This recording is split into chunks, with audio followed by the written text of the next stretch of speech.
అండి, welcome to నవలా హృదయం. ఈరోజు కథలోకి వెళ్ళబోయే ముందు నేను ఒక విషయం చెప్పాలనుకుంటున్నాను. నేను రాసే కథలకు పూర్తిగా కాపీరైట్స్ నా దగ్గరే ఉంటాయి. నా పర్మిషన్ లేకుండా ఎవ్వరూ ఉపయోగించడానికి లేదు. ఈ విషయం చెప్పడానికి కారణం ఏంటంటే, నాకు తెలియకుండా వసంత శిశిరం కథను వేరే వాళ్ళు ఉపయోగిస్తున్నారు అని తెలిసింది. అందుకే చెప్తున్నాను. ఇక వీడియో విషయానికి వస్తే, ఇవాళ హర్షప్రియం కథ చెప్పుకోబోతున్నాం. కథలోకి వెళ్ళిపోదాం రండి. అపర్ణతో కూర్చుని ప్రియ మాట్లాడుతుండగా అపర్ణ తల్లి జడివానలో వచ్చి ప్రియను ఇంటికి వెళ్ళమని చెబుతుంది. ప్రియ ఇంటికి వెళ్లేసరికి వరండాలో తిగాలుగా కూర్చొని కనిపించారు మాలతి, వేణులు.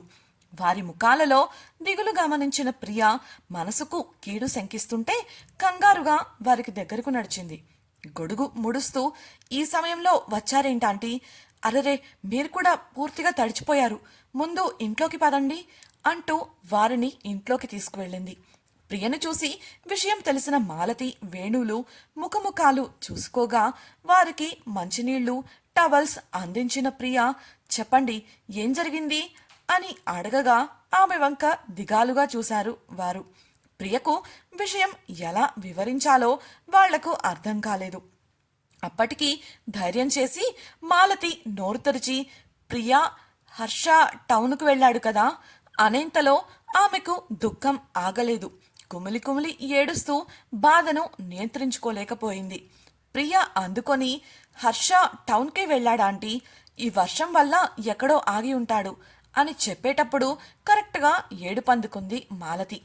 ఆవిడ అలా ఎందుకు ఏడుస్తుందో అర్థం కాకపోయినా ప్రియ ఆమెను సముదాయిస్తూ, ఆంటీ ఊరుకోండి, అన్నయ్య అసలేమైంది, ఎందుకు ఆంటీ ఇంతలా బాధపడుతున్నారు అని ప్రశ్నించింది.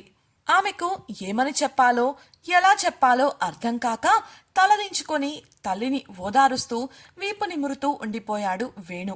ప్రియ ఏం జరిగిందో అర్థం చేసుకోవడానికి ప్రయత్నిస్తూ పరిస్థితులను అంచనా వేయడం మొదలుపెట్టింది. ఆంటీ ఇంతలా బాధపడుతున్నారంటే ఎవరికో ఏదో జరిగి ఉంటుంది. ఎవరైనా చాలా క్లోజ్గా ఉండే మనిషికి ఏదైనా అయితేనే ఇలా రియాక్ట్ అవుతారు. అంకుల్కి ఏమైనా జరిగిందా?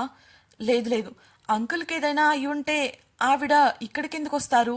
అంకుల్ కాదంటే ఊర్లో ఉన్న అత్తయ్యకి లేదా మామయ్యకి ఏదైనా జరిగి ఉంటుందా? అలా అయితే ఆ విషయం ముందు మాకి కదా తెలియాలి. అయినా అపర్ణ వర్షంలో ఫోన్లకు సిగ్నల్స్ ఉండవని చెప్పింది కదా, అలాంటప్పుడు ఊరు నుండి ఫోన్ కూడా రాదు. ఇంకేం జరిగింది? ఆంటీ రావడమే హర్ష టౌన్కి వెళ్ళాడు కదా అన్నారు. అంటే హర్షకు ఏదైనా జరిగిందా అనుకోగానే కాళ్ళు చేతులు ఆడలేదు ఆమెకు. అంతలోనే అపర్ణను చూసుకోవడానికి ఇంతటి వానలో వచ్చిన ఆమె తల్లి గుర్తొచ్చి, అంటే రాఘవ అన్నయ్య ఇప్పట్లో రాడు అనే ఆవిడ వచ్చారా? రాఘవ అన్నయ్య రాడు అని వారు అనుకుంటున్నట్లయితే వారికి కారణం కూడా తెలిసే ఉంటుంది కదా. హర్ష, రాఘవ అన్నయ్య ఇద్దరూ కలిసే వెళ్లారని అపర్ణ చెప్పింది. అంటే వారికి ఏదన్నా జరిగిందా? అందుకే వీరంతా ఇక్కడికొచ్చారా అనుకోగానే తల పట్టేసినట్లు అయింది ప్రియకు. కొంతసేపు ఆ షాక్ నుండి తేరుకోలేక అలానే చూస్తూ ఉండిపోయింది. వేణు మాలతికి సర్ది చెప్పి లేచి నిలబడగా తేరుకున్న ప్రియ కంగారుగా, హర్షకు ఏం జరిగిందన్నయ్యా, తను ఇప్పుడెక్కడున్నాడు అని ప్రశ్నించింది. వేణు ఆమెకు సర్ది చెబుతూ, కామ్ డౌన్ ప్రియా, హర్షకు ఏమీ కాదురా, తన కోసం నాన్న వెళ్లారు అని విషయం చెప్పనట్లుగా చెప్పాడు. అతని మాటలతో హర్షకు ఏదో జరిగింది అని రూఢీ చేసుకుంది ప్రియ. అప్రయత్నంగా ఆమె చూపును కన్నీళ్లు కమ్మేయగా అవేవి పట్టించుకోకుండా బయటికి నడుస్తూ మొండిగా, నేను హర్షని చూడాలి అంది ప్రియ. ఆమెను చెయ్యి పట్టి ఆపి, ఆగు ప్రియా, తనని ఇప్పుడు నువ్వు కలవడానికి కుదరదు, దయచేసి నేను చెప్పింది విను సున్నితంగా చెప్పాడు వేణు. ఆ మాటతో హర్షకే ఏదో జరిగింది అని పూర్తి నిర్ధారణకు వచ్చేసింది ప్రియ. బేలగా ముఖం పెట్టి తన ఎమోషన్స్ని కంట్రోల్ చేసుకోవడానికి ప్రయత్నిస్తూ, హర్షకి ఏమైందన్నయ్య, తనిప్పుడు ఎక్కడున్నాడు అని అడిగింది ఆమె.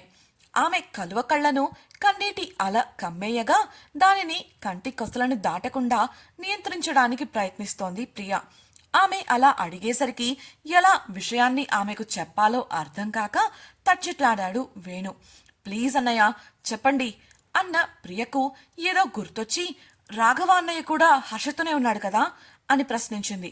అవునని తల ఊపిన వేణు మౌనంగా చూస్తుంటే పరిస్థితి చూచాయగా అవగతమవుతోంది ప్రియకు. రాఘవ హర్షలకు ఏదో జరిగిందన్న విషయం తెలిసి తమ కోసం వారంతా అక్కడికొచ్చారు. ప్రియ కోసం మాలతి వేణులు, అపర్ణ కోసం ఆమె తల్లి ఇంతటి వానలో చేరుకున్నారు. అపర్ణ కడుపుతో ఉండటం చేత ఆమె తల్లి ఈ విషయాన్ని అపర్ణకు చెప్పకుండా దాచేసింది. వేణు అన్నయ్య చెప్పడానికి ఎందుకింతలా సంశయిస్తున్నారు అర్థం కాక అలా ఆలోచిస్తూ నిలబడింది ప్రియ. వేణు నిట్టూర్చి, ప్రియా, నీకు విషయం చెప్పక తప్పదు. విని తట్టుకోవడానికి నిన్ను నువ్వు సిద్ధపరచుకో. అదేంటంటే అనుకోకుండా ఇంతలా వర్షం పడింది కదా, ఊరి చివరన ఉన్న కాలవ కట్ట తెగింది. అంటే మీరు ఊర్లోకి వచ్చేటప్పుడు ఒక ఆనకట్ట కనిపించింది కదా, అది నీటి ఉధృతి వల్ల పడిపోయింది. ఇదంతా ఊహించకుండా జరగడంతో ఆ సమయంలో బ్రిడ్జ్ మీద ఉన్న వాళ్ళు బండ్లతో సహా కాలువలోకి జారిపోయారు. విషయం ఏంటంటే అదే టౌన్కి వెళ్లే దారి అని వేగంగా చెప్పడంతో ప్రియకు విషయం అర్థం చేసుకోవడానికి కొంత సమయం పట్టింది. అలా అర్థం చేసుకోవడానికి ప్రయత్నిస్తున్న ప్రియను చూస్తూ చెప్పడం కొనసాగించాడు వేణు.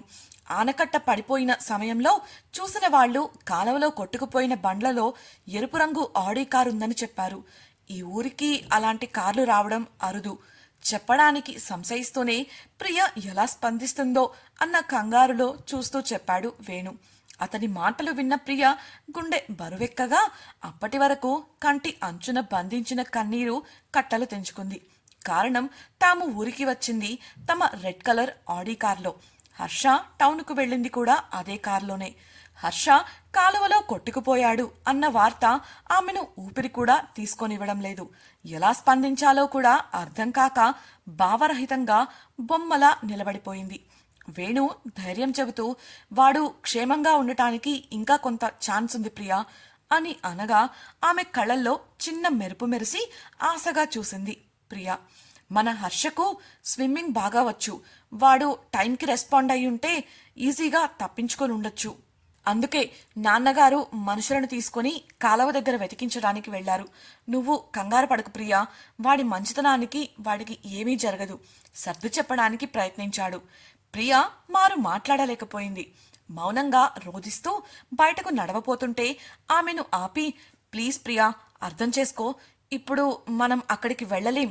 నాన్న చూసుకుంటాను అంటున్నారు కదా, నువ్వు లోపలికి రా అంటూ ఆమెను తీసుకువెళ్లి మాలతి పక్కనే కూర్చోపెట్టాడు వేణు. ప్రియ మనసులో బాధ ఉప్పొంగుతోంది.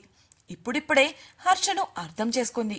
అంతలోనే హర్ష దూరం అవుతాడు అంటే భరించలేకపోతోంది. చిన్నప్పటి నుండి తన ఎమోషన్స్ను అంత త్వరగా ఎవరితోనూ పంచుకోలేని మనస్తత్వం కలిగిన ఆమె ఇప్పుడు కూడా తన భావాలను బయటపెట్టకుండా మౌనంగా ఉండిపోయింది. కానీ ఆమె కళ్ళు ఆమె నియంత్రణలో ఉండనంటూ హర్ష కోసం వర్షిస్తున్నాయి. ఇంతలో వేణుకు ఫోన్ రావడంతో ఫోన్ మాట్లాడుతూ బయటకు వెళ్లాడు. ప్రియ అక్కడ ఉండలేక తన గదిలోకి వెళ్ళిపోయింది. ఫోన్ మాట్లాడి వచ్చిన వేణుకు సోఫాలో సోలిపోయి నీరసంగా కూర్చున్న తల్లి మాత్రమే కనిపించింది. అమ్మా, ప్రియక్కడా? ఆమెను కంగారుగా కదుపుతూ ప్రశ్నించాడు వేణు. అతడి స్పర్శతో ఉలిక్కిపడిన మాలతి, నాన్న వేణు, ప్రియనా? ఇక్కడే ఉండాలి కదా అంటూ చుట్టూ చూసింది. వేణు కంగారుగా ప్రియ గది దగ్గరకు వెళ్లి తలుపు కొట్టగా అప్పుడే లోపల నిస్సత్తువగా మంచంపై కూర్చున్న ప్రియ వెళ్లి తలుపు తీసింది. నాన్నగారు ఏమైనా చెప్పారా వేణు? అతన్ని అనుసరించిన మాలతి అడగగా ప్రియ కూడా రావడంతో, నాన్న ఫోన్ చేశారు ప్రియా, బయట వర్షం ఆగిపోయింది, నీటి ఉధృతి తగ్గిందంట, అంతా హర్షవాళ్ల కోసం వెతుకుతున్నారట, కొంతమంది ఇప్పటికే బయటకు వచ్చేశారట, ధైర్యంగా ఉండమన్నారు నాన్న అని చెప్పగా ప్రియ సరే అన్నట్లు తల ఊపింది. వారింకా అక్కడే తననే చూస్తూ నిలబడగా, నేను కాసేపు ఒంటరిగా ఉండాలనుకుంటున్నానన్నయ్య, తలుపు దగ్గరికే వేసి ఉంచుతానులే చెప్పి తలుపు వేసేసి లోపలికి వెళ్ళిపోయింది ప్రియ. ఆ క్షణం ఆమెకు వారు కూడా ఎదురు చెప్పలేకపోయారు. నీరసంగా మంచంపై వాలిపోయిన దివ్యముఖం ఎర్రగా కందిపోయింది. అలానే ఆలోచిస్తూ గతంలోకి వెళ్ళిపోయింది. ప్రియ హర్షలకు వివాహం జరిగిన రోజు స్నేహితులంతా కలిసి ప్రియను సిద్ధం చేస్తుంటే వారిలోని ఒకరు, ఉద్యోగం చేయాలి, ఏదో సాధించాలి అన్నావు కదా, చూసావా, నీ వాడు రాగానే వాటిని పక్కన పెట్టేశావు, అల్లరిగా ఆట పట్టించింది ప్రియను. అందుకు ప్రియా, నేను అంత త్వరగా ఎలా కెరియర్ని వదిలేస్తాననుకున్నావు? అన్నీ ముందే చెప్పాను. పెళ్లి తర్వాత ఉద్యోగం చేయడానికి ఒప్పుకున్నారు. అందుకే పెళ్లికి ఓకే చెప్పాను. నవ్వుతూ చెప్పింది ప్రియా. అబ్బచ్చా, ఇప్పుడు ఇలానే అంటారమ్మా. కానీ పెళ్ళయ్యాక మొగుడిని చూసుకో, పిల్లల్ని చూసుకో అంటూ మెల్లగా ఉద్యోగం నుండి తప్పిస్తారు. కావాలంటే నువ్వే చూడు, నువ్వు కూడా నాలానే అన్నీ వదిలేసి వంట చేసుకోవాల్సిందే అంది ఒక స్నేహితురాలు నవ్వుతూ. ఆమె సరదాగా అన్నప్పటికీ ఆ మాటలు దివ్యలో అనుమానాలను రేకెత్తించాయి. బయట పడనప్పటికీ ఆలోచనలో పడగా ఇంతలో ముహూర్తానికి సమయం అయిందంటూ ప్రియను మండపంలోకి తీసుకువెళ్లగా అంగరంగ వైభవంగా పెళ్లి జరిగిపోయింది. తన స్నేహితురాలు అన్న మాటలు గురించి ఆలోచిస్తున్న ప్రియ ఆ కారణంగా తన పెళ్లిని కూడా సరిగ్గా ఎంజాయ్ చేయలేకపోయింది. పెళ్లి జరిగాక వారికి తొలిరేయి ఏర్పాట్లు చేస్తూ ప్రియను ముస్తాబు చేశారు ఆమె బంధువులు.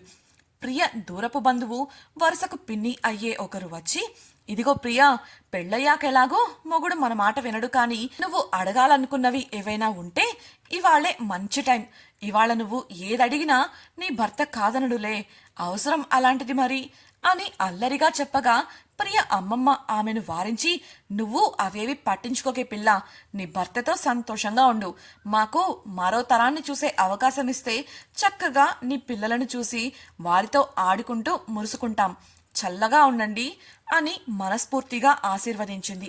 అసలే కెరియర్ గురించి స్నేహితురాలు చెప్పిన మాటలు విన్న ప్రియ కంగారులో ఉంటే ఇప్పుడు బామ్మ పిల్లల ప్రస్తావన తీసుకురావడం ఆమెకు మరింత కంగారుని పెంచింది. ఇంతలో ప్రియ తల్లి ఆమెను పూజగదికి తీసుకువెళ్లగా దేవుడికి దండం పెట్టుకుని అమ్మమ్మ అందించిన పాల గ్లాసును అందుకుంది ప్రియ.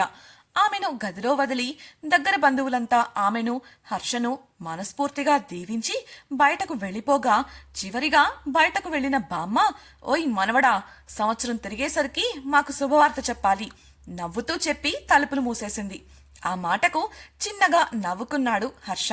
వారంతా వెళ్లగానే వెళ్లి తలుపు వేసి వచ్చి ప్రియకు ఎదురుగా నిలబడ్డాడు.